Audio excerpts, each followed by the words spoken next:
এই রমজানে আমি কোনো হেলদি রেসিপি আপনাদের দেখাইনি, ভাবলাম যে আমার একটা হেলদি রেসিপি আপনাদেরকে দেখাই। এখানে হচ্ছে আমি কাজু বাদাম আর কি কুচি করে নিয়েছি, এখানে হচ্ছে আনার দিয়েছি, আনার আর কাজু বাদামটা দিলাম। তাও এটা খুবই খুবই হেলদি।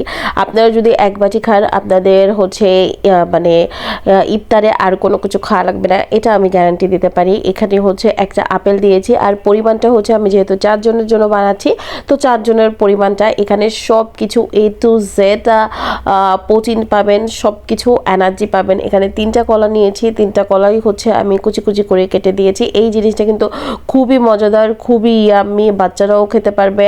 আর এই হেলদি রেসিপিটা সেহরিতে সবাই মিলে একসাথে খেতে পারবেন। এখানে হচ্ছে আমি মিষ্টির জন্য হচ্ছে খেজুর দিয়েছি, আর হচ্ছে আঙ্গুর তো আগে থেকেই কেটে দিয়েছি। এখানে হচ্ছে ট্রপিক্যাল হুইপ ক্রিম মাত্র 3 টেবিল চামচ আর কি ইউজ করেছি।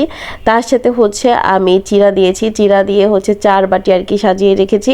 আর এখানে হচ্ছে আমি যেহেতু স্ট্রবেরি দেই নেই, তো ভাবলাম যে যেহেতু আজকে ভিডিও করতেছি স্ট্রবেরিটা আমি ডেকোরেশনের জন্য দেই।